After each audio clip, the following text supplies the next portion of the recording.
Hello welcome to Angels food and craft. ഇന്ന് നമുക്ക് instant ആയിട്ടൊരു ബ്രെഡ് കുനാഫ റെഡിയാക്കിയാലോ. അപ്പോൾ ആദ്യം തന്നെ നമുക്ക് ഷുഗർ സിറപ്പ് റെഡിയാക്കി എടുക്കാം. ഒരു പാനിലേക്ക് 1/4 കപ്പ് പഞ്ചസാര ചേർത്ത് കൊടുക്കാം. കൂടെ തന്നെ 1/4 കപ്പ് വെള്ളവും ചേർത്ത് ഫ്ലെയിമിലേക്ക് വെച്ചിട്ട് നമുക്ക് നല്ലപോലെ ഒന്ന് മെൽറ്റ് ചെയ്തെടുക്കാം. നമ്മുടെ ഈ പഞ്ചസാരയൊക്കെ മെൽറ്റായിട്ട് ഒരു 2 മിനിറ്റ് നല്ലപോലെ തിളപ്പിച്ചതിന് ശേഷം നമുക്ക് ഫ്ലെയിം ഓഫ് ചെയ്ത് ചൂടാറാനായിട്ട് ഒന്ന് മാറ്റി വയ്ക്കാം. ഇനി നമുക്ക് കോൺഫ്ലോറിൻ്റെ ഒരു സ്ലറി റെഡിയാക്കി എടുക്കണം. അപ്പോൾ അതിന് വേണ്ടി 3 ടേബിൾ സ്പൂൺ കോൺഫ്ലോർ നമുക്കൊരു പാത്രത്തിലേക്ക് എടുക്കാം. കൂടെ തന്നെ 2 ടേബിൾ സ്പൂൺ വെള്ളവും കൂടി ചേർത്ത് നമുക്കിത് നല്ലപോലെ ഒന്ന് മിക്സ് ചെയ്ത് വെക്കാം. കട്ടകളൊന്നും ഇല്ലാതെ നല്ലപോലെ മിക്സ് ചെയ്ത് വെക്കാനായിട്ട് ശ്രദ്ധിക്കുക.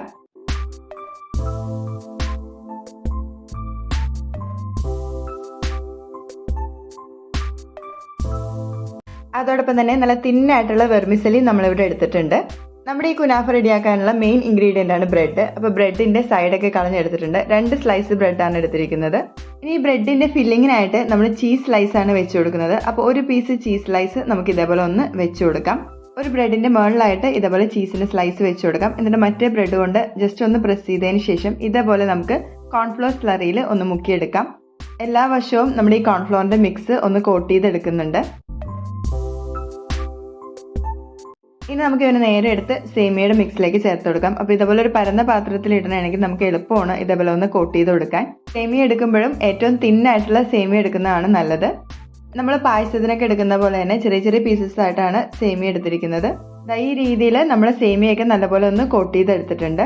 ഇനി നമുക്കിതൊന്ന് ടോസ്റ്റ് ചെയ്തെടുക്കാം. അപ്പോൾ ഫ്ലെയിമിലേക്ക് പാൻ വെച്ച് അൺസോൾട്ടഡ് ആയിട്ടുള്ള ബട്ടർ നമുക്ക് കുറച്ച് ചേർത്ത് കൊടുക്കാം. നമ്മുടെ ബട്ടർ നല്ലപോലെ ഒന്ന് മെൽറ്റായി വരുമ്പോഴേക്കും നമുക്ക് ബ്രെഡ് ഇതിലേക്ക് ചേർത്ത് കൊടുക്കാം. നമ്മൾ മീഡിയം ഫ്ലെയിമിൽ വെച്ചാണ് ഈ ബ്രെഡ് നല്ലപോലെ ഒന്ന് ടോസ്റ്റ് ചെയ്തെടുക്കുന്നത്. ഒരു വശം ആയി കഴിയുമ്പോഴേക്കും നമുക്കിതൊന്ന് മറിച്ചിട്ടും എല്ലാ വശവും ഇതുപോലെ തന്നെ ഒന്ന് ടോസ്റ്റ് ചെയ്തെടുക്കാം. നമ്മുടെ ഫില്ലിംഗ് ആയിട്ട് വെച്ചിരിക്കുന്ന ചീസും നല്ലപോലെ ഒന്ന് മെൽറ്റായി വന്നിട്ടുണ്ട് ഈ സമയത്ത്. അപ്പോൾ നമുക്ക് പെട്ടെന്നൊക്കെ ഒരു കുനാഫ കഴിക്കാൻ ക്രേവിങ്സ് വരികയാണെങ്കിൽ ഇതേപോലെ നമുക്ക് ഇൻസ്റ്റൻ്റ് ആയിട്ട് ബ്രെഡ് വെച്ച് റെഡിയാക്കി എടുക്കാനായിട്ട് സാധിക്കും. അപ്പോൾ ഇങ്ങനെ നമ്മുടെ ബ്രെഡ് വെച്ചുള്ള കുനാഫയൊക്കെ റെഡി ആയിട്ടുണ്ട്. നമുക്കൊരു സെർവിങ് പ്ലേറ്റിലേക്ക് മാറ്റാം. ഈ ബ്രെഡ് ടോസ്റ്റ് ചെയ്തപ്പോൾ നമ്മൾ വേറെ മധുരമൊന്നും ചേർത്തിട്ടില്ല. ലാസ്റ്റാണ് നമ്മൾ ആദ്യമേ റെഡിയാക്കി വെച്ച ഷുഗർ സിറപ്പ് ഇതേപോലെ ഒന്ന് ചേർത്ത് കൊടുക്കുന്നത്. നമ്മൾ എടുത്ത ക്വാണ്ടിറ്റിയിലെ ഷുഗർ സിറപ്പ് നമ്മൾ ഫുള്ളായിട്ട് ഇതേപോലെ ഒന്ന് ചേർത്ത് കൊടുക്കുന്നുണ്ട്. അപ്പോൾ മധുരമൊക്കെ കഴിക്കാൻ തോന്നുന്ന സമയത്ത് നമുക്ക് പെട്ടെന്ന് റെഡിയാക്കി എടുക്കാൻ പറ്റിയ ഒരു ഡെസേർട്ട് കൂടിയാണിത്. അപ്പോൾ എല്ലാവരും തീർച്ചയായും ഒന്ന് ട്രൈ ചെയ്ത് നോക്കാം. ഇൻസ്റ്റാഗ്രാം എപ്പോൾ ഓപ്പൺ ചെയ്യുമ്പോഴും കാണുന്നൊരു വീഡിയോ ആണ് ഈ ബ്രെഡ് കുനാഫ. അങ്ങനെ സഹികെട്ട് ഉണ്ടാക്കിയതാണ്, പക്ഷെ ഒന്നും പറയാനില്ല, നല്ല അടിപൊളി ടേസ്റ്റ് ആണ്.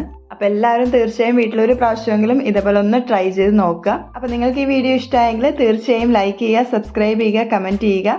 അപ്പോൾ അടുത്തൊരു വീഡിയോ ആയിട്ട് കാണുന്നവരേക്കും ബൈ. Thanks for watching.